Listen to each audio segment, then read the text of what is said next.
Hello friends, welcome to science magnet. दोस्तों, कैसे हैं आप लोग सभी? आई होप सभी अच्छे हैं, शानदार हैं, जानदार हैं। आज हम लोग पढ़ने जा रहे हैं रेस्पिरेटरी सिस्टम यानी श्वसन तंत्र। दोस्तों, हम लोगों ने अलग अलग सिस्टम पढ़े हैं और आप लोगों को एक बात समझ में आ गई होगी, हर सिस्टम का एक विशेष कार्य होता है। तो क्या रेस्पिरेटरी सिस्टम यानी श्वसन तंत्र का भी कोई ना कोई कार्य होगा क्या? बिल्कुल।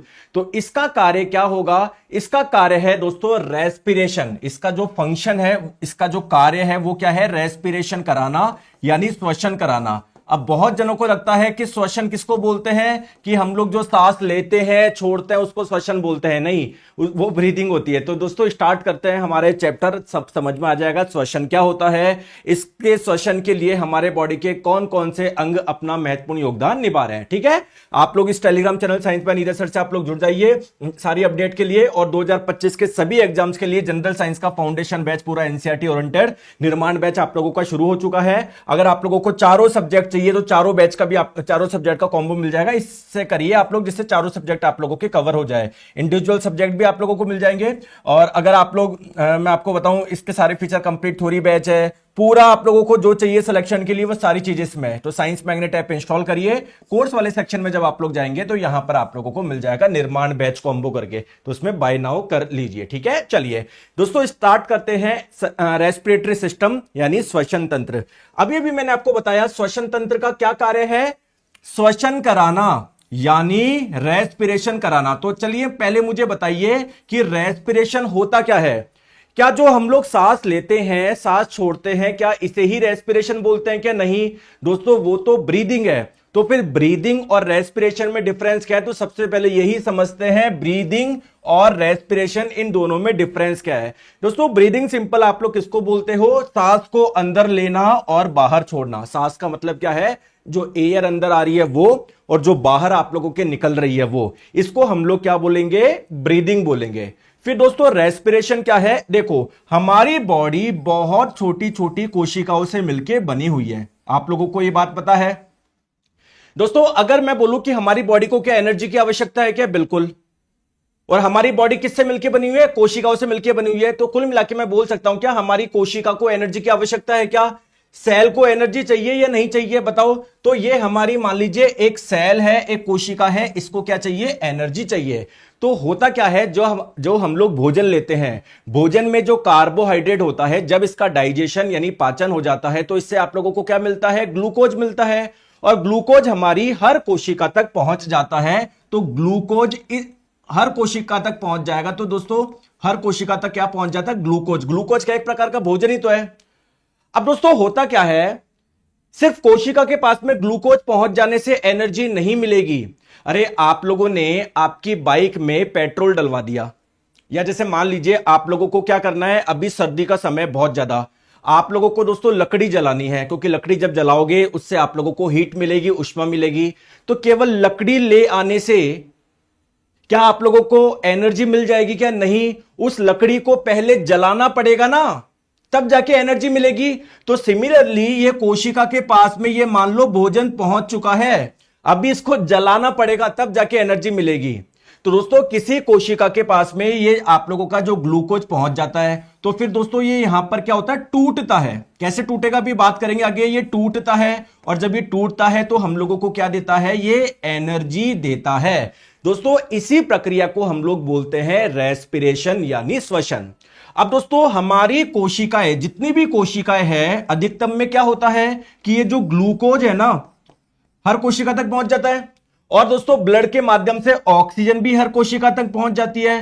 तो जब ग्लूकोज ऑक्सीजन की सहायता से जब टूटता है तो हम लोगों को क्या देता है? एनर्जी देता है। और साथ में कौन सी गैस रिलीज करता है? कार्बन डाइऑक्साइड गैस रिलीज करता है। तो श्वसन प्रक्रिया को आप लोग ऐसे भी बोल सकते हो कि इस प्रक्रिया में हो क्या रहा है? कोशिका के पास में ऑक्सीजन जा रही है, एनर्जी का निर्माण हो रहा है, फिर उससे कार्बन डाइऑक्साइड गैस बाहर निकल रही है। यानी क्या रेस्पिरेशन को मैं एक एक्सचेंज ऑफ गैस भी बोल सकता हूं क्या? गैस का विनिमय भी बोल सकता हूं क्या? क्योंकि देखिए गैस एक्सचेंज हो रही है, ऑक्सीजन आ रही है, कार्बन डाइऑक्साइड जा रही है। राहुल जी बोल रहे हैं सर आप क्लास डेली लेट करते हो। राहुल जी सॉरी सॉरी, मुझे पता है दोस्तों क्लास लेट हो जाती है, लेकिन आप लोग एक चीज देखो, मैं जब क्लास में घुस जाता हूं ना फिर मैं कुछ भी ध्यान नहीं लगाता, सारा ध्यान में इधर रखता हूं, है ना। बिल्कुल दोस्तों, रियली सॉरी, मैं बिल्कुल माफी चाहता हूं, बिल्कुल ये गलत बात है यार, क्लास में दी लेट स्टार्ट हुई है ना, I am really sorry, please, है ना, दिल से सॉरी बोल रहा हूं आपको। तो क्या इसको मैं एक्सचेंज ऑफ गैस भी बोल सकता हूं क्या? ठीक है, तो आप मुझे बताइए, मैंने आप लोगों को कुछ चीजें बताई रेस्पिरेशन यानी श्वसन के बारे में, तो अगर मैं बोलूं श्वसन है क्या, इसके बारे में आप लोग एक लाइन बताइए, मन में सोचिए। तो क्या मैं बोल सकता हूं क्या श्वसन बेसिकली क्या है? एक जैविक प्रक्रिया है, एक बायोलॉजिकल प्रोसेस है। बायोलॉजिकल प्रोसेस का मतलब क्या है? ये एक लिविंग में होता है, एक जीव में होता है, और इस प्रक्रिया में क्या होता है? ये ग्लूकोज आप लोगों का टूटता है और क्या देता है? एनर्जी रिलीज करता है। क्लियर है? आगे बात समझ में? बिल्कुल। अब दोस्तों रेस्पिरेशन के भी अलग अलग टाइप है।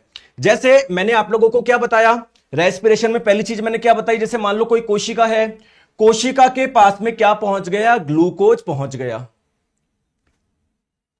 और दोस्तों जब ये ग्लूकोज टूटता है तो एनर्जी मिलती है, इसी प्रक्रिया को बोलते हैं रेस्पिरेशन यानी श्वसन। दोस्तों कई बार क्या होता है कि ये जो ग्लूकोज टूटता है ना, वो ऑक्सीजन की प्रेजेंस में टूटता है, कई बार बिना ऑक्सीजन की प्रेजेंस में ही ये टूट जाता है। जैसे हर कोशिका तक ऑक्सीजन पहुंचता है, तो जब ऑक्सीजन पहुंचता है तब जाके ग्लूकोज आप लोगों का टूटता है। कई बार अगर कोशिका के पास में ऑक्सीजन पहुंच नहीं रहा, ऑक्सीजन की कमी है, तो ग्लूकोज बिना उसके ही टूटना शुरू कर देता है। तो इसी आधार पे जो रेस्पिरेशन है, श्वसन है, वो दो प्रकार के होते हैं दोस्तों। कौन कौन से? एक तो होता है एरोबिक रेस्पिरेशन यानी वायवीय श्वसन, और एक होता है एनएरोबिक रेस्पिरेशन यानी अवायवीय श्वसन। दोस्तों अभी आप लोग इस पे ध्यान मत दीजिएगा। एरोबिक रेस्पिरेशन कौन सा आप लोगों का रेस्पिरेशन है, कौन सा श्वसन है? जो ऑक्सीजन की प्रेजेंस में होगा, और जो ये एनएरोबिक होगा, अवायवीय श्वसन होगा, वो क्या होगा? जो कि ऑक्सीजन की एब्सेंस में होगा। बहुत बढ़िया। तो दोस्तों क्या इसके बारे में मैं आप लोगों को बोल सकता हूं क्या ये एक ऐसा रेस्पिरेशन है, ऐसा श्वसन है जिसमें ऑक्सीजन की आवश्यकता पड़ती है? इसमें होता क्या है? और ये एनएरोबिक अवायवीय में क्या होता है? ये जो श्वसन होता है वो ऑक्सीजन के बिना ही हो जाता है। आगे बात समझ में? बोलो यस और नो, बोलो ठीक है। तो चलिए दोस्तों, जैसे मान लो ये हमारी कोई कोशिका है, आगे बात समझ में? इस कोशिका के पास में क्या पहुंच गया? ग्लूकोज पहुंच गया। क्या कोशिका के पास में ग्लूकोज पहुंचते ही इसको एनर्जी मिल जाएगी? क्या नहीं सर, ये ग्लूकोज टूटेगा, फिर आप लोगों को एनर्जी देगा। तो अगर ये कोशिका के पास में अगर ऑक्सीजन भी पहुंच गई, ऑक्सीजन की प्रेजेंस में ये टूट रहा है, तो इस रेस्पिरेशन, इस श्वसन को बोलेंगे एरोबिक रेस्पिरेशन यानी वायवीय श्वसन। तो दोस्तों फिर ये जब मतलब फिर प्रोडक्ट क्या मिलेगा? तो ऑब्वियसली दोस्तों आप लोगों को एनर्जी मिलेगी, ऊर्जा मिलेगी, लेकिन साथ में ये और क्या बनाता है? कार्बन डाइऑक्साइड गैस भी बनाता है और H2O वाटर भी बनाता है। अगर हमारी किसी कोशिका में एरोबिक रेस्पिरेशन वायवीय श्वसन हो रहा है तो एनर्जी के साथ में क्या बनता है? वाटर भी बनता है और कार्बन डाइऑक्साइड भी बनता है। आगे बात समझ में? बोलो हाँ। अब गुरुजी एक प्रॉपरली रिएक्शन बता दो ना, रिएक्शन हो क्या रही है? आइए मैं आपको बताता हूं। चलिए मैंने आप लोगों को बताया था कि ग्लूकोज का फॉर्मूला क्या होता है, बताओ ग्लूकोज का फॉर्मूला। तो दोस्तों ग्लूकोज का फॉर्मूला क्या ये होता है क्या? दोस्तों ग्लूकोज का अगर मैं एक मॉलिक्यूल लूं, एक अणु लूं, सर ये अणु किसको बोलते हैं? जो परमाणु से मिलकर बनते हैं। तो देखिए 6 कार्बन के परमाणु, 12 हाइड्रोजन के परमाणु, 6 ऑक्सीजन के परमाणु, क्या बहुत सारे परमाणु हैं क्या यहां? ये तो मैं क्या बोल सकता हूं क्या ये एक अणु है? दोस्तों मैं 2 अणु नहीं ले रहा, मैं 3 अणु नहीं ले रहा, मैं सिर्फ क्या ले रहा हूं? एक अणु ले रहा हूं। तो दोस्तों एक्चुअली में क्या होता है, अगर आप लोग यहां पर देख पा रहे हो, है ना, दिख रहा है दोस्तों, प्लीज बता दीजिए।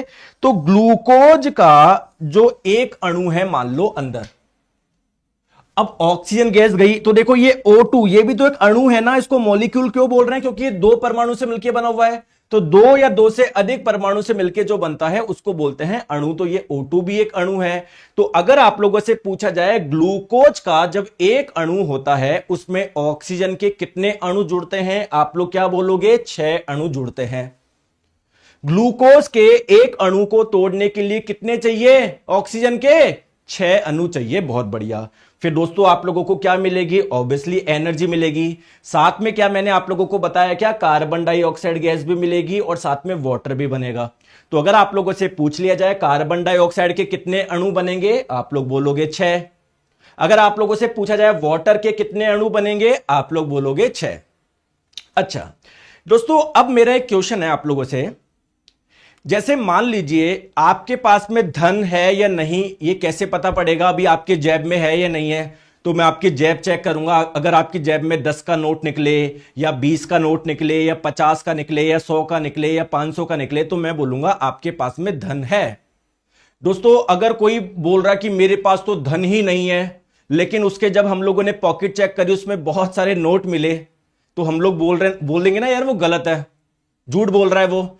और अगर कोई व्यक्ति बोल रहा है कि दोस्तों मेरे पास तो बहुत सारा धन है, उसकी जेब चेक करी उसमें कुछ भी निकला, मेरा जैसा आदमी है जेब में कुछ भी नहीं है, तो खोल के देखा तो भाई कुछ है ही नहीं और मैं बोल रहा हूं धन है धन है। तो बेसिकली आप लोग धन को कैसे चेक कर रहे हो? नोट से चेक कर रहे हो। सिमिलरली जो मैं बोल रहा हूं ना कि यहां पर एनर्जी बनेगी, वो एनर्जी कैसे बनेगी? यहां पर कुछ मॉलिक्यूल्स बनते हैं, कुछ अणु बनते हैं। क्लियर है? या फिर आप लोग बोल सकते हो एक पदार्थ बनता है जिसका नाम है एटीपी। इस एटीपी का पूर्ण फुल फॉर्म होता है एडिनोसिन ट्राइफॉस्फेट। अभी मैं इसकी आप लोगों को लिखवाऊंगा, निश्चिंत रहिए।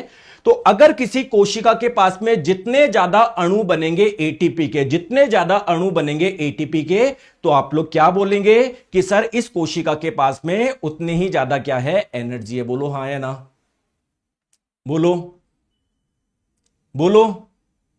आ गई बात समझ में? ठीक है, तो ये तो बात करी थी हमने एरोबिक रेस्पिरेशन यानी वायवीय श्वसन की, एक ओवरव्यू दिया था। अब बात करते हैं एनएरोबिक रेस्पिरेशन। जैसे दोस्तों मान लीजिए कोई कोशिका है, ग्लूकोज हर कोशिका तक पहुंचता है, इसके पास भी पहुंच गया।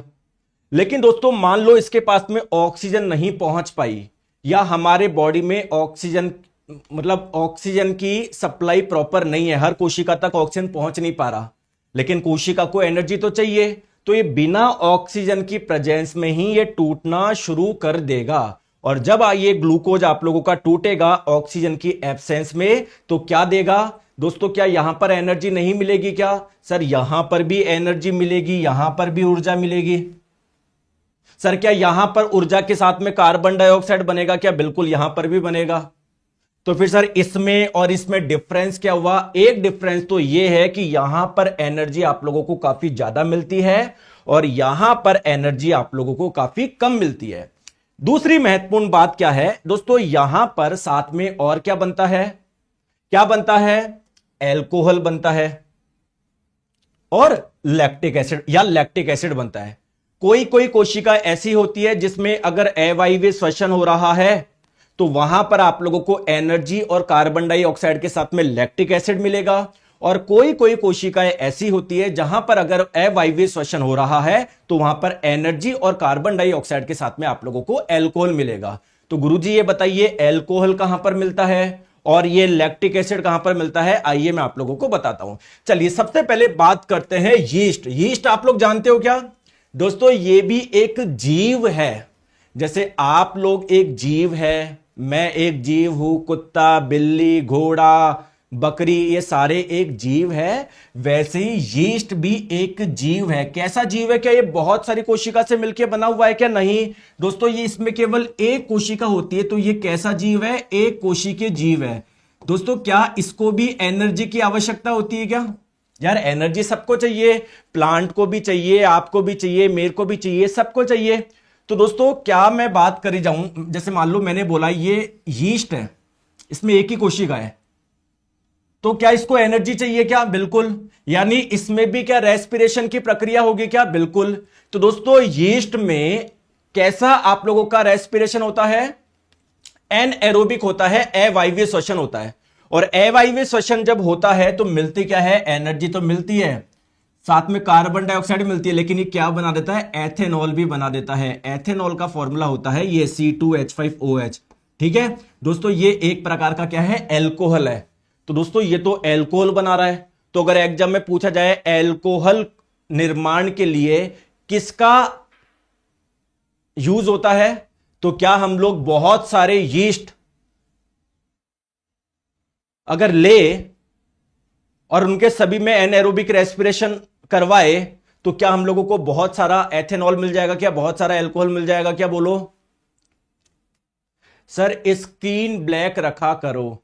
प्रबाल नायक जी देखो मैं ब्लैक रख लूं, मेरे को कोई दिक्कत नहीं है, लेकिन दोस्तों इसके पीछे कारण क्या होता है, जैसे ये डायग्राम वगैरह है ना ब्लैक में उतने अच्छे से दिखने, मतलब जैसे मान लो जो मैं इमेजेस वगैरह लगाता हूं ना मैं ये, तो वो ब्लैक के हिसाब से वो सेट नहीं हो पाती। व्हाइट में बहुत अच्छा कंटेंट आप कोई भी आप लोग देखोगे ना, एक मतलब अच्छा कंटेंट आप लोग देखोगे व्हाइट बैकग्राउंड में नजर आएगा आपको। क्यों? क्योंकि उसमें इमेजेस वगैरह ढंग से सेट हो जाती है। ठीक है, चलो आ जाओ नेक्स्ट बात करते हैं कि सर आपने ये तो बता दिया एल्कोहल कहां पर बनेगा, सर फिर लैक्टिक एसिड कहां पर बनता है? देखिए दोस्तों, क्या हमारी जो मसल्स है क्या ये भी बहुत सारी कोशिका से मिलकर बनी होगी क्या?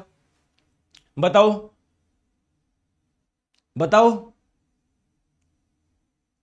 अब दोस्तों आप लोग बहुत ज्यादा रनिंग कर रहे हो तो आपकी पूरी बॉडी को एनर्जी की आवश्यकता है क्या? उसमें भी सबसे ज्यादा आवश्यकता किसको? आपकी मसल्स को, मांसपेशियों को, क्योंकि यार आप बहुत ज्यादा रनिंग कर रहे हो, जिम वगैरह कर रहे हो, दौड़ रहे हो, भाग रहे हो, मसल्स को बहुत ज्यादा एनर्जी चाहिए।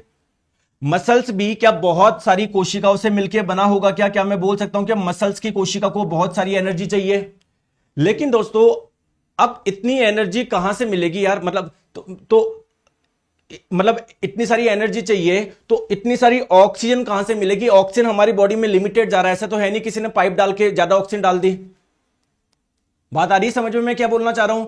तो ऑक्सीजन की जो सप्लाई है वो लिमिटेड है। तो दोस्तों इस दौरान क्या होता है कि जो हमारी मसल की जो सेल होती है, कोशिका होती है, ये ऑक्सीजन की एब्सेंस में ही टूटना शुरू कर देती है, यानी एनएरोबिक रेस्पिरेशन यानी अवायवीय श्वसन शुरू हो जाता है। तो जब अवायवीय श्वसन होता है तो यहां पर क्या मिलता है आप लोगों को? एनर्जी। ठीक है, और साथ में आप लोगों को क्या मिलेगा? लैक्टिक एसिड आप लोगों को मिलेगा। क्लियर है क्या? बात समझ में आ गई? तो अगर आप लोगों से पूछा जाए कि लैक्टिक एसिड का निर्माण कहां पर होता है तो आप लोग ये मत बोलो ह्यूमन बॉडी में होता है या ह्यूमन बॉडी की सेल्स में होता है। हमारी कौन सी सेल्स में होता है? मसल सेल्स में। दोस्तों ये बात आपको समझ में आई? देखो कितने बेहतरीन तरीके से सिंपल फ्लो चार्ट से हम लोगों ने चीज समझ ली। अब आइए दोस्तों, ये एनसीईआरटी में ये आप लोगों का डायग्राम दिया हुआ है, बहुत महत्वपूर्ण है। हालांकि ये पूरा मैं आप लोगों को करवा चुका हूं इस जगह, मतलब है ना मैक्सिमम आप लोगों को ओवरव्यू समझ में आ गया। अब ये एनसीईआरटी में रेस्पिरेशन का दोस्तों ये फ्लो चार्ट दिया हुआ है, इसी से आप लोगों का सब कुछ समझ में आ जाएगा। बहुत इजी है, बहुत प्यारा चार्ट दिया हुआ है एनसीईआरटी में। ठीक है, आ जाओ सर, देखो मैं आप लोगों को समझाता हूं। दोस्तों ये हमारी कोशिका है। कोशिका के पहले, कोशिका में सबसे पहले क्या जाएगा? हर कोशिका के पास में ग्लूकोज पहुंच जाएगा।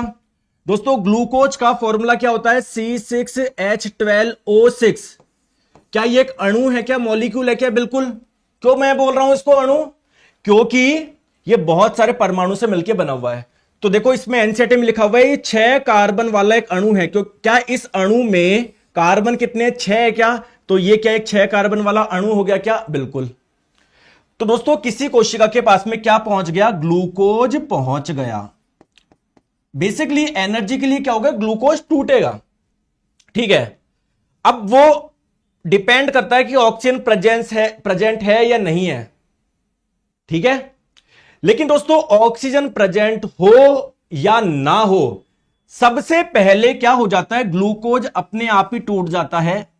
किसमें? एक पदार्थ में जिसका नाम है पायरुवेट, या इसे पायरुविक एसिड भी बोलते हैं। ऑक्सीजन प्रेजेंस हो या नहीं हो, मतलब कहने का मतलब है एरोबिक रेस्पिरेशन हो या एनएरोबिक रेस्पिरेशन हो, कोई फर्क नहीं पड़ता। सबसे पहला स्टेप क्या होता है? ग्लूकोज आपका टूट जाता है एक पदार्थ में जिसका नाम है पायरुवेट। किसमें टूट जाता है? पायरुवेट में। किसमें टूट जाता है? पायरुवेट में। दोस्तों क्या जब ग्लूकोज पायरुवेट में टूटता है क्या इस दौरान भी कुछ एनर्जी मिलती है? बिल्कुल दोस्तों, इस दौरान भी कुछ एनर्जी मिलती है। एक बच्चा है, एक बच्चा है, इसका नाम है, क्या नाम है सर? 1 मिलियन होने के बाद निर्माण बैच में छूट दे देना। ये देखो एक लड़का है शांतनु सिंह जी, मतलब बात उसकी नहीं है कि डिस्काउंट क्यों मांग लिया। ठीक है, 20 मिनट से मैं इधर समझा रहा हूं, इतना बेहतरीन टॉपिक चल रहा है, वो 20 मिनट से यही कमेंट कर रहा है। दोस्तों तुम्हें डिस्काउंट भी दे दूंगा, तुम बैच में जुड़ जाओगे, क्या मतलब है मेरा और रिकॉर्ड खराब करोगे कि भाई इस बैच से लिया मेरा सिलेक्शन नहीं हुआ? तुम पढ़ने वाले हो ही नहीं। पढ़ने वाले होते तो भी इधर ध्यान देते, इतना इंपॉर्टेंट है ये। ग्रुप डी, एएलपी, टेक्नीशियन, भर भर के क्वेश्चन पूछे जाते हैं इस चार्ट से। तुम बस जिंदगी भर इसी में अटकते, तुमको बहुत बेवकूफ बनाता है, सही बेवकूफ बनाते तुम सारे टीचर। लो हमारे 99 ले लो 100, तुम हो इसी लायक, बस डिस्काउंट के चक्कर में पड़े रहते हो। कोई मतलब नहीं है कंटेंट से। भाई जो तुम 200-100 रुपए में जहां पर कोर्स करते हो 200-300 में, उससे लाख गुना मैं इधर ही करा दूंगा, इधर पढ़ लो प्लीज। क्लियर है? आगे बात समझ में? अब क्वेश्चन ये है कि गुरुजी ग्लूकोज का फॉर्मूला ये था, क्या सर मैं पायरोवेट का फॉर्मूला भी ध्यान रखूं क्या? मत ध्यान रखो। सर क्यों नहीं रखूं? एनसीईआरटी ने दिया ही नहीं है। अरे वाह सर, ये तो अच्छी बात है, लेकिन एनसीईआरटी ने एक बात बोली है साथ में। क्या बोली है? कि एक 3 कार्बन वाला एक अणु है, इसका मुझे फॉर्मूला नहीं पता क्या है, C3H4O3 है, ये क्या है मुझे तो नहीं पता, बस मुझे ये पता है इसमें कार्बन कितने हैं? 3 है। आगे बात समझ में गुरुजी? आगे ये वाला स्टेप समझ में आ गया? ठीक है।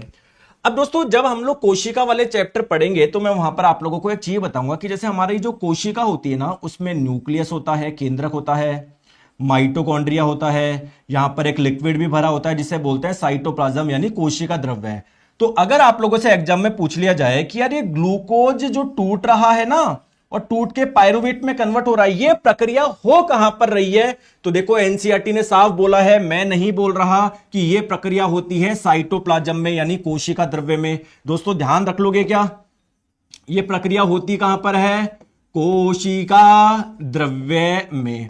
दोस्तों अगर आप लोगों से एग्जाम में पूछ लिया जाए ग्लूकोज का पायरुवेट में कन्वर्ट होना, इस प्रक्रिया को बोलते क्या है? दोस्तों इस प्रक्रिया को बोलते हैं ग्लाइकोलिसिस। ग्लाइकोलिसिस दोस्तों, ठीक है, ध्यान रख लोगे प्लीज, ठीक है।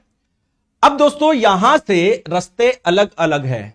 जैसे कोई भी एग्जाम आता है ना, मतलब नई वैकेंसी आती है, फॉर्म तो सब भर लेते हैं, तो यहां पर अभी फॉर्म भर चुका है, लेकिन अब रास्ते सबके अलग अलग होंगे। कोई पढ़ाई करेगा, कोई नहीं करेगा, कोई किस प्रकार से करेगा, कोई किस प्रकार से करेगा। तो दोस्तों सबसे पहले बात करते हैं कि अगर मान लो हमारी कोशिका में ऑक्सीजन पहुंच गई, फिर आगे क्या होगा? तो दोस्तों ये जो पायरुवेट आप लोगों को मिला वो ऑक्सीजन की प्रेजेंस में टूटेगा। अगर ऑक्सीजन पहुंच रही है तो ऑक्सीजन की प्रेजेंस में टूटेगा ना। तो दोस्तों पहला केस क्या लेते हैं? अगर ऑक्सीजन की प्रेजेंस है, अगर ऑक्सीजन उपस्थित है, अगर ऑक्सीजन उपस्थित है, अगर ऑक्सीजन उपस्थित है, ऑक्सीजन अगर उपस्थित है, तो फिर ये आप लोगों का और टूटेगा। आप लोगों को क्या देगा? एनर्जी देगा, साथ में क्या बना देगा? वाटर बना देगा, पानी बना देगा, और साथ में क्या बना देगा? कार्बन डाइऑक्साइड गैस बना देगा। इसकी बात अभी हम लोगों ने करी थी ना। इंपॉर्टेंट बात क्या है दोस्तों? ये जो पायरुवेट का आगे टूटना, ये प्रक्रिया कहां पर होती है? दोस्तों ये वाली प्रक्रिया होती है हमारी माइटोकॉन्ड्रिया में। कहां पर होती है? माइटोकॉन्ड्रिया में। देखो एनसीईआरटी ने लिखा हुआ भी है कि ये प्रक्रिया कहां पर होती है? माइटोकॉन्ड्रिया। लिख दूं क्या मैं यहां पर? लिख दो सर, ये प्रक्रिया होती है माइटोकॉन्ड्रिया में। आगे बात समझ में आ गई दोस्तों? बात समझ में आ गई क्या? आगे बात समझ में? वेरी गुड यार, आप तो बहुत शानदार दोस्तों। ज्यादा एनर्जी कहां पर मिलती है? जब ग्लूकोज पायरुवेट में टूटा तब ज्यादा एनर्जी मिलती है, या जब पायरुवेट आप लोगों का और टूटता है तब ज्यादा एनर्जी मिलती है? दोस्तों यहां पर ज्यादा एनर्जी मिलती है। यानी मैं बोलूं ज्यादा एनर्जी बन कहां पर रही है? कोशिका के साइटोप्लाज्म, कोशिका द्रव्य में बन रही है, माइटोकॉन्ड्रिया में? माइटोकॉन्ड्रिया में बन रही है दोस्तों। इसीलिए माइटोकॉन्ड्रिया को हम लोग क्या बोलते हैं? पावर हाउस ऑफ सेल बोलते हैं। पावर हाउस ऑफ सेल यानी कोशिका का ऊर्जा ग्रह। बताओ आगे। एक बच्चा बोल रहा सर यूट्यूब पर बेसिक साइंस भी लेकर आओ। दोस्तों आपको सिलेक्शन चाहिए क्या यार? मुझे बताओ। देखो अब अभी क्या हुआ मेरे प्यारे दोस्तों, भी एलपी सीबीटी 1 का सीबीटी 2 की एग्जाम डेट आ चुकी है, 1 महीने बाद एग्जाम है। अब बच्चा बोल रहा सर इसका भी यूट्यूब। यार मैं एक अकेला व्यक्ति हूं मैं। कितनी आपको पता है मेरी कितनी क्लास चलती है? हाँ गुरुजी बताओ। एक ये सुबह चल रही है आपके 10 बजे यूट्यूब पर, 1 बजे दोस्तों निर्माण बैच में चलती है, 3 बजे शिखर बैच में चलती है, और मैकेनिकल का जो पेड बैच है उसमें चलती है 2 क्लासें। तो दोस्तों मैं एक व्यक्ति हूं, 5 क्लास से ज्यादा नहीं ले सकता। तुम बोलो सर ये भी लगा दो वो भी लगा दो। अरे तुमको अगर सिलेक्शन चाहिए तो उमंग बैच, ये शिखर बैच CB2 का स्टार्ट किया था, कर लेते ज्वाइन। अब तुम चारों की सर हमको ये भी कर दो वो भी कर दो, तुम कुछ नहीं करना चाहते तो भाई ऐसा नहीं हो सकता सिलेक्शन। ठीक है, आ जाओ, बात आ गई समझ में? ठीक है, अब नेक्स्ट बात करते हैं कि गुरुजी मान लीजिए अगर पहले ग्लूकोज पायरुवेट में टूट गया, लेकिन मान लो दोस्तों हमारे कोशिका के पास में ऑक्सीजन है ही नहीं, ऑक्सीजन की कमी है, लैक ऑफ ऑक्सीजन है, ऑक्सीजन की कमी है। जैसे स्पेशली अगर हम लोग बात करें जाए, जब आप लोग बहुत ज्यादा दौड़ते हो, एक्सरसाइज करते हो, तो मसल्स को बहुत ज्यादा एनर्जी चाहिए, मसल्स की कोशिका को बहुत ज्यादा एनर्जी चाहिए, लेकिन ऑक्सीजन सप्लाई क्या है हमारी बॉडी में लिमिटेड है। तो क्या हमारी मसल्स की सेल तक जितनी ऑक्सीजन पहुंचनी चाहिए थी उतनी पहुंच पाएगी क्या? नहीं। उनको जितनी एनर्जी चाहिए उतनी पहुंच पाएगी क्या? नहीं। तो मसल्स की सेल में क्या होगा, ये पायरुवेट है ना, ऑक्सीजन की एब्सेंस में ही टूटना शुरू कर देगा, ऑक्सीजन की एब्सेंस में ही टूटना शुरू कर देगा। तो टूट के ये आप लोगों को क्या देगा? एनर्जी देगा, ऊर्जा देगा। साथ में आप लोगों का और क्या बनाएगा? एक पदार्थ और बनाएगा, क्या? लैक्टिक एसिड नाम का। दोस्तों ध्यान से आप लोग देखो, कई बार एग्जाम में पूछा जाता है कि यार हमारे लैक्टिक अम्ल नाम का एक पदार्थ और बनाया जाएगा। जैसे कभी आप लोग क्रिकेट वगैरह खेल लिया है, बहुत ज्यादा जिम वगैरह कर लिया, आप लोगों के मसल्स में से क्रैम्प आ जाते हैं क्या? अरे आपके मसल्स में, मांसपेशियों में से क्रैम्प से अकड़न सी हो जाती है, क्रैम्प, क्रैम्प बोलूं ये मतलब समझ रहे हो? तो आप लोगों से एग्जाम में कई बार पूछा जाता है कि जब हम लोग बहुत ज्यादा एक्सरसाइज करते हैं तो मसल्स में अकड़न सी आ जाती है। दोस्तों ये किस वजह से होता है? क्योंकि दोस्तों हम बहुत ज्यादा एक्सरसाइज वगैरह करेंगे तो बहुत ज्यादा एनर्जी की आवश्यकता है। अब ऑक्सीजन की सप्लाई लिमिटेड है, तो फिर ये एनएरोबिक रेस्पिरेशन होगा, अवायवीय श्वसन होगा, इससे क्या मिलेगा? एनर्जी के साथ में लैक्टिक एसिड मिल जाएगा। तो लैक्टिक एसिड जमा होने की वजह से हमारे मसल्स में क्या आ जाते हैं? क्रैम्प आ जाता है, थोड़ी सी अकड़न सी हो जाती है। ठीक है दोस्तों, अगर बात करें जाए यीस्ट, जिसे खमीर बोलते हैं, तो दोस्तों इसको भी एनर्जी की आवश्यकता है। तो इसमें भी पहला स्टेप तो कॉमन है, लेकिन फिर इसमें क्या होता है? पायरुवेट बिना, इसमें भी ऑक्सीजन की एब्सेंस में होती है प्रक्रिया, तो बिना ऑक्सीजन के प्रेजेंस में इसको एनर्जी तो मिल जाती है, लेकिन ये साथ में 2 नए पदार्थ बनाती है, कार्बन डाइऑक्साइड। यहां पर क्या बन रहा था? Energy plus lactic acid. यहां पर energy plus carbon dioxide plus क्या बनता है? एथेनॉल। एथेनॉल का फॉर्मूला क्या है? C2H5OH है। क्या मैं बोल सकता हूं क्या ये एक 2 कार्बन वाला अणु है? दोस्तों आगे बात समझ में आ गई? तो चलिए दोस्तों कुछ क्वेश्चंस करते हैं, अगर आपने ये बात ध्यान से सुनी है तो आसानी से आप लोग क्वेश्चन कर पाएंगे।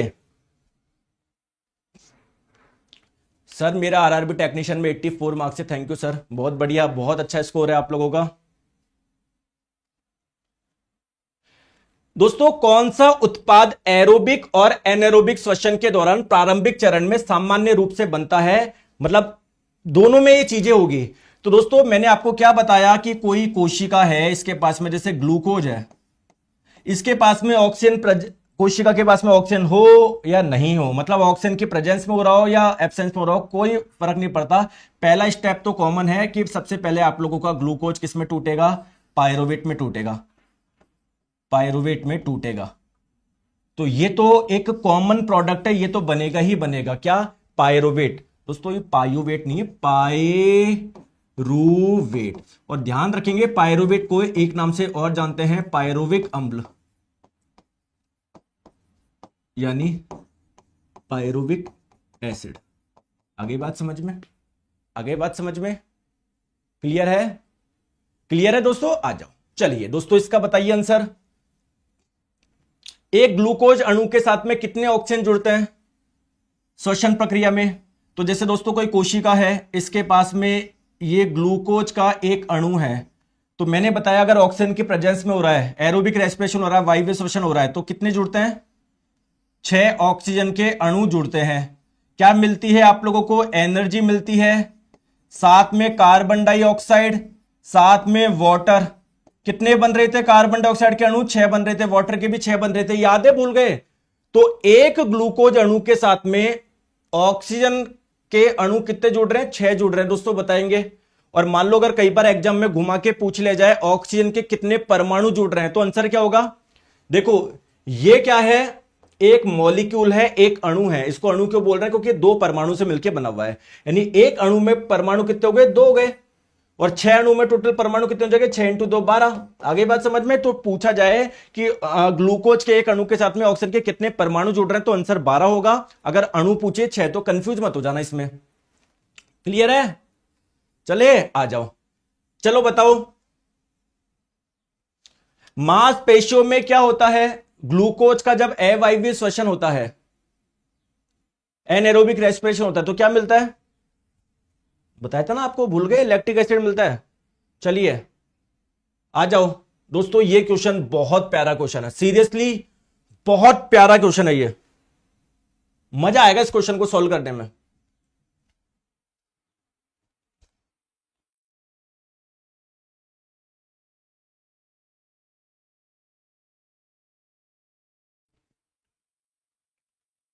देखो दोस्तों क्या हो रहा है, ग्लूकोज फाइनल जाके कन्वर्ट हो रहा है एनर्जी में, ऊर्जा मिल रही है, और कार्बन डाइऑक्साइड।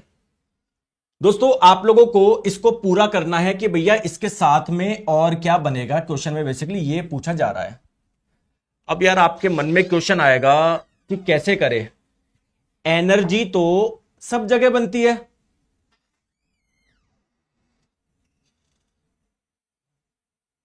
कार्बन डाइऑक्साइड कहां पर बन रही थी? सर एरोबिक रेस्पिरेशन वायवीय श्वसन में भी बन रही थी। तो सर मैं क्या इधर वाटर लिख दूं क्या? वाटर, ये क्या लिखूं मुझे बताओ।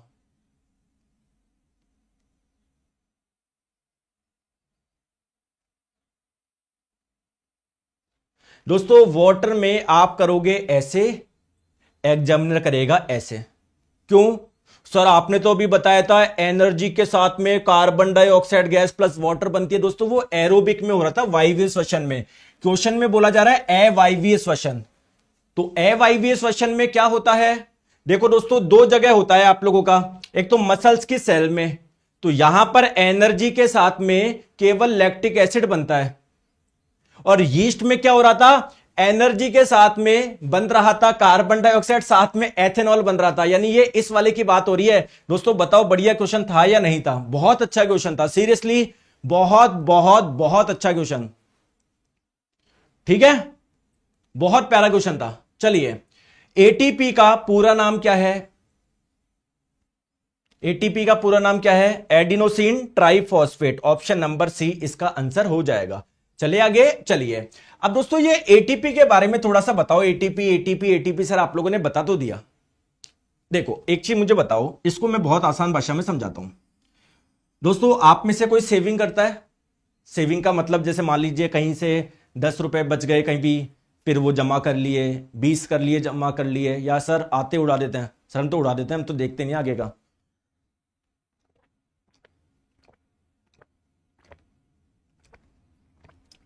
है अच्छा दोस्तों, जैसे मान लीजिए आपके पास में कहीं से 10 रुपए बच गया, आप सब्जी लेने गए, आपके पास में 10 रुपए का नोट बच गया, ठीक है, या पापा ने दिया कुछ सामान, 10 रुपए बच गए, ठीक है, आपने जमा कर लिया, कोई फालतू खर्च नहीं कर रहे, बहुत अच्छी बात है। कभी दोस्तों आपके पास में 5 रुपए बच गए, कभी 20 रुपए बच गए, कभी 1 रुपए का सिक्का बच गया, कभी 2 का बच गया, कभी 5 का बच गया, ऐसे जमा करते जा रहे हो, करते जा रहे हो, करते जा रहे हो, करते जा रहे हो। फिर दोस्तों आप मार्केट में गए, उन खुले पैसों से, जो छोटे छोटे नोट थे, लो टोटल 500 रुपए के थे, तो आप मार्केट में जाके क्या कर लाए? उसको 500 का नोट में कन्वर्ट कर लाए। क्लियर? दोस्तों कभी जरूरत पड़ेगी तो इस 500 को नोट को खुला करा सकते हैं ना हम लोग। खुले का मतलब जानते हो ना आप लोग? जैसे मान लो आप लोगों को 100 रुपए की आवश्यकता है, अब आप बोलो, या मान लो आपको 10 रुपए की आवश्यकता है, उदाहरण, आप लोग बोलोगे सर मेरे पास 10 रुपए का नोट तो बचा ही नहीं, क्योंकि मेरे पास में जो छोटे छोटे नोट थे, जो सिक्के थे, उस सबको सब मैं 500 के नोट में कन्वर्ट करा चुका हूं। लेकिन जब जरूरत पड़ेगी तो इस 500 के नोट से, चाहे आप लोगों को 10 रुपए की जरूरत हो, 20 रुपए की जरूरत हो, 100 रुपए की जरूरत हो, 300 रुपए की जरूरत हो, 200 रुपए की जरूरत हो, वो पूरी हो सकती है या नहीं हो सकती? तो बेसिकली दोस्तों ये छोटे छोटे नोट से एक बड़ा नोट आप लोग बना रहे हो। इस बड़ा नोट को मान लो आप लोग एटीपी। तो कोशिका के पास में क्या होता है, जो एनर्जी बनती रहती है, कोशिका को जो एनर्जी मिलती रहती है, उस एनर्जी का वो यूज कर लेता है एक पदार्थ बनाने में जिसका नाम है एटीपी, एडिनोसिन ट्राइफॉस्फेट।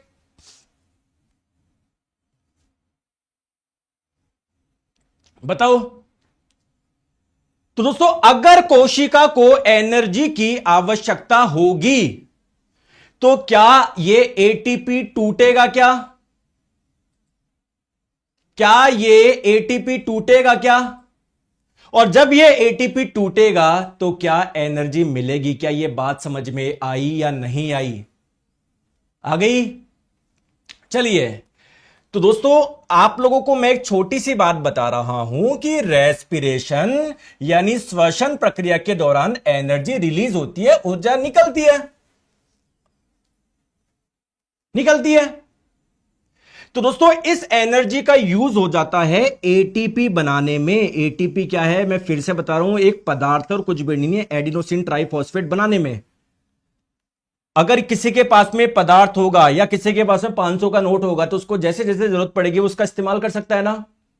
तो दोस्तों होता क्या है कि कोशिका, अब ये एटीपी बनता कैसे है, देखो दोस्तों, एक पदार्थ होता है कोशिका के पास में जिसका नाम है adenosine diphosphate. Adenosine diphosphate, di का मतलब दो। अगर मैं इसमें एक और फॉस्फेट जोड़ दूं तो क्या मैं इसको एडिनोसिन ट्राइफॉस्फेट बोल दूं क्या? तो दोस्तों एडिनोसिन डाइफॉस्फेट में फॉस्फेट जोड़ने के लिए आपको क्या चाहिए? एनर्जी चाहिए। ये एनर्जी कहां से मिलेगी बताओ? तो श्वसन की प्रक्रिया यानी रेस्पिरेशन की प्रक्रिया से जो एनर्जी मिली, उस एनर्जी का इस्तेमाल हो गया एडीपी में फॉस्फेट जोड़ने को या एडिनोसिन डाइफॉस्फेट में फॉस्फेट जोड़ने में। तो यह आप लोगों का क्या बन जाएगा? एटीपी। और दोस्तों एटीपी का मतलब मैं ये बोल सकता हूं कि एटीपी क्या है? एडीपी एडिनोसिन डाइफॉस्फेट और फॉस्फेट, इन दोनों का एक कॉम्बिनेशन है। तो जैसे ही एनर्जी की आवश्यकता होगी, ये जो पूरा का पूरा एटीपी है, ये इसका ये जो बॉन्ड है ना, ये टूटेगा, और जब ये टूटेगा तो एनर्जी रिलीज करेगा। सर क्या गजब पढ़ाते हो आप। मैंने एक सर का नाम ले रहे हैं, वो पढ़ा, बट आपका जो कंटेंट है निर्माण बैच का, वाह, thank you sir, thank you so much. ठीक है, आगे बात समझ में। तो मैं आप लोगों को क्या बोलना चाह रहा हूं कि दोस्तों जो सेल होती है ना, कोशिकाएं, अगर उनमें मान लो कुछ ऐसी प्रक्रिया है जिसमें ऑक्सीजन की एनर्जी की आवश्यकता है, तो वो एनर्जी मिलेगी कैसे? एटीपी से मिलेगी। तो सेल यूज एटीपी, कोशिकाएं जो होती है ना वो एटीपी का उपयोग करती है। कब? एंडोथर्मिक प्रक्रिया के लिए। एंडोथर्मिक प्रक्रिया ऐसी प्रक्रिया को बोलते हैं जिसमें ऊर्जा की आवश्यकता होती है। तो अगर मान लो कोई कोशिका में कोई प्रक्रिया हो रही है जिसमें ऊर्जा चाहिए, वो मिलेगी कैसे? जो कोशिका में एटीपी था ना, ये टूटना शुरू करेगा। क्लियर? तो दोस्तों ये जो एटीपी है वो बना कैसे था? एडीपी और इससे। तो ये वाला जो ये बॉन्ड है, इसको बोलते हैं हम लोग क्या? Terminal phosphate bond. Terminal phosphate bond. तो दोस्तों ये जब बॉन्ड टूटता है तो कितनी एनर्जी रिलीज होती है? 30.5 किलो जूल पर मोल। एनसीईआरटी में लिखा हुआ है, ग्रुप डी 2022 में पूछा भी गया था कि अगर 1 मोल एटीपी टूटेंगे, 1 मोल का मतलब क्या है? केमिस्ट्री में पढ़ेंगे हम लोग, इस संख्या के बराबर होता है। जैसे 1 दर्जन में 12 होते हैं ना, वैसे। तो अगर 1 मोल एटीपी टूटेंगे तो देखो कितनी एनर्जी मिलेगी?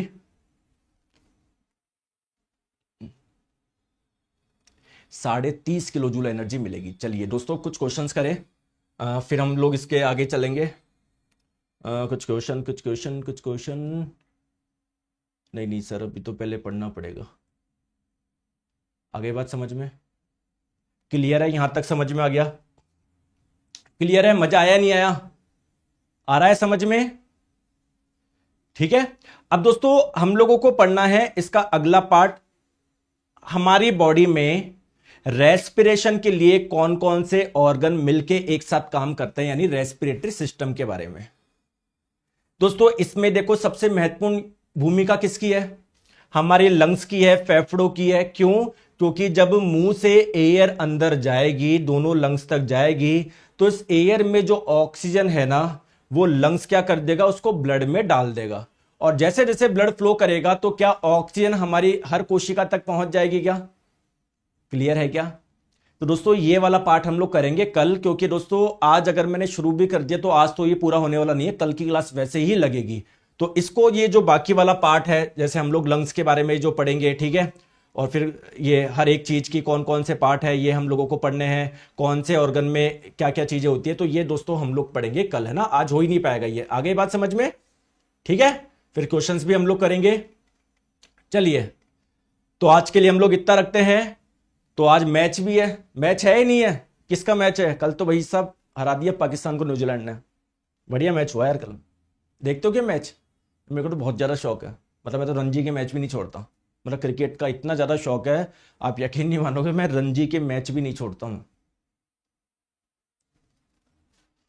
तो आज इंडिया बांग्लादेश का है, इंडिया जीत जाए, अगला फिर इंडिया पाकिस्तान का, वो इंडिया जीत जाए तो पाकिस्तान बाहर। आ जाओ। चलिए, तो दोस्तों 2025 के सभी एग्जाम की तैयारी अगर आप लोगों को एक साथ करनी है, निर्माण बैच, फाउंडेशन बैच से जुड़िए। आप लोगों का अगर केवल साइंस परचेज करना चाहते हैं, आप लोगों का 799 है। अगर आप लोग चारों सब्जेक्ट चाहते हो तो आप लोगों को 1199 रुपए में आप लोगों को मिल जाएगा। हर सब्जेक्ट की अलग अलग प्राइस है, लेकिन मैं बोलूंगा यार कॉम्बो में आप लोगों को सभी मिल जाएंगे, है ना। आप लोगों को कंप्लीट थ्योरी बैच है, साथ में सारे क्वेश्चंस भी कराते हैं, डेली लाइव क्लास होती है। क्लास का साइंस का समय है 1 PM, मिस करते हो रिकॉर्डिंग आप लोगों को मिल जाती है। 2024 के सारे क्वेश्चंस इसमें हम लोग सॉल्व करेंगे, पूरा कंटेंट बाइलिंगुअल होगा, हर क्लास की PDF मिलेगी, साथ में टेस्ट सीरीज भी आप लोगों की फ्री है। तो प्ले स्टोर पे जाइए, साइंस मैग्नेट ऐप इंस्टॉल करिए, इसके कोर्स वाले सेक्शन में जब आप लोग जाओगे तो यहां पर आ जाएगा निर्माण बैच रेलवे कॉम्बो। तो इसमें जाके जब आप लोग बाय नाउ करेंगे, पेमेंट जब कर देंगे, कोर्स आप लोगों का चल जाएगा। कोई समस्या हो तो इस नंबर पे आप लोग संपर्क कर सकते हैं। क्लियर है? Thank you so much. कल मिलते हैं पार्ट नंबर 2 में। Bye bye.